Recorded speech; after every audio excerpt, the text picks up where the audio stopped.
और हजूर की आल की मोहब्बत ने हमें फायदा देना है। उनमें से पहली जगह कौन सी है? जब मौत आती है बंदे। अब यहाँ ये समझ लो कि मौत मुश्किल कितनी है। जिस जगह पर हजूर की और हजूर की आल की मोहब्बत ने हमें फायदा देना है, वो जगह मुश्किल कितनी है। सुनो मेरे बुजुर्गों, हम तो यूं कह देते हैं ना कि बाबा मर ही जाना है। तो मेरे भाइयों, ये मरने वाले को पता होता है। काश वो बता सकता कि मरने की तकलीफ कितनी है। हजरत ईसा अलैहिस्सलाम, तवज्जो अंकल मुनज़्ज़म, हजरत ईसा अलैहिस्सलाम आप ना मुर्दों को जिंदा करते थे। तो किसी ने एतराज किया कि आप उन मुर्दों को जिंदा करते हो जो ताजा ताजा मरे होते हैं। किसी पुराने मुर्दे को जिंदा करो तो आपको पता चले जिसकी हड्डियां भी ना रही हो। अब उसका हालांकि कोई एतराज बनता नहीं है, बेशक मुर्दे को, मरे हुए को सिर्फ 5 मिनट हुए हो, उसको जिंदा करे तो अल्लाह का नबी करे। पर एतराज करने वाले तो यूं भी कर लेते हैं ना कि यार उड़ा तो सही है पर उड़ा थोड़ा सा टेढ़ा है। एतराज करने वाले बादशाह लोग हैं। तो हजरत ईसा अलैहिस्सलाम ने फरमाया कि ठीक है, पहले मैं करता रहा अपनी मर्जी से, अब कब्र तुम बता दो, मैं वो जिंदा कर देता हूँ जिस पर मुतमईन होते हो।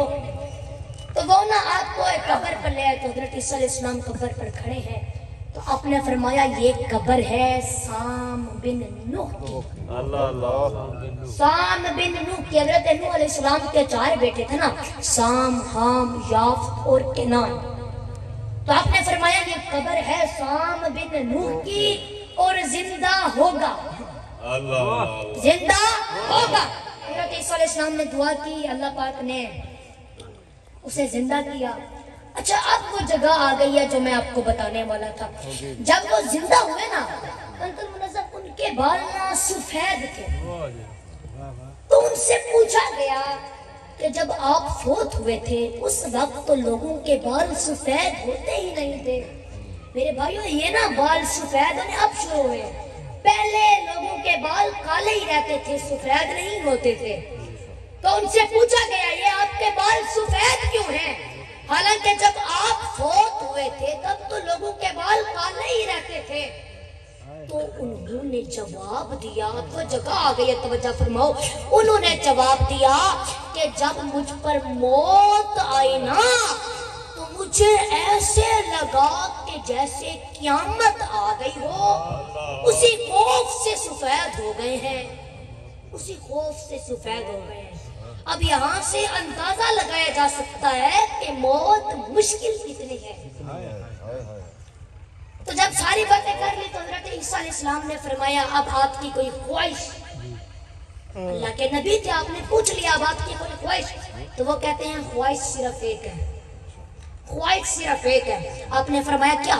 वो कहते हैं कि जब मैं पहले फोत हुआ था ना तो जो तकलीफ मुझे पहले मरते वक्त हुई है, अब ये आपने मुझे जिंदा किया है, अब आपकी ये जिम्मेदारी है कि जो तकलीफ मुझे पहले मरते वक्त हुई है वो तकलीफ अब दोबारा ना हो। मेरे बुजुर्गों, आप यहाँ से अंदाजा लगाओ कि मरने की तकलीफ कितनी है। हजरत अमर बिन अल-आस जब आप फोत होने लगे ना, अंकल मुनज़्ज़म, उनका बेटा कहता है कि बाबा जी आप हमें कहते थे कि पता नहीं लोग मरते वक्त बताते क्यों नहीं है कि मरने की तकलीफ कितनी होती है।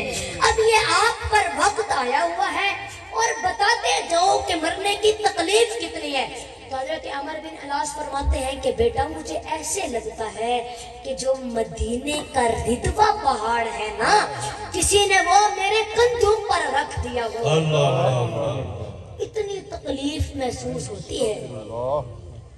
लेकिन सारे भाइयों को ये इत्तला पहुंच जाए कि सरकार ने फरमाया जिसके दिल में मेरी और मेरी आल की मोहब्बत होगी ना, उसे मरने की तकलीफ नहीं होगी, बल्कि उसकी रूह ऐसे कब्ज होगी जैसे मक्खन से बाल निकाला जाता है। सुभान अल्लाह, सुभान अल्लाह। कुर्बान जाए अपने आका की शान पर, क्या शान है सरकार की।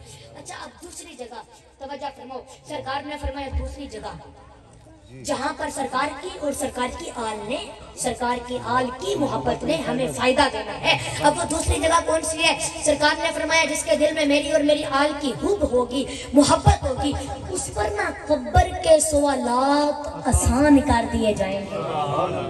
अब आप यहाँ पे ये समझ लो कि कब्र के सवालात मुश्किल इतने हैं कि जहाँ पर हजूर की और हजूर की आल की मोहब्बत ने हमें फायदा देना है। तो फरमाया जिसके दिल में मेरी और मेरी आल की मोहब्बत होगी, इंशाअल्लाह उस पर कब्र के सवालात आसान कर दिए जाएंगे। तीसरी जगह बता दो। सुभान अल्लाह। मेरे बुजुर्गों परेशान क्यों बैठे हो? सुभान अल्लाह। और मेरे बुजुर्गों आज इंशाअल्लाह हजूर के और हजूर के आल के जिक्र के सदके जो परेशान हैं, अल्लाह पाक उनकी परेशानियां दूर कर देगा। जो बीमार है अल्लाह पाक उनको शिफा देगा। जो जिनके पास रोजगार नहीं है अल्लाह पाक इंशाअल्लाह उनको अच्छे से अच्छा रोजगार देगा।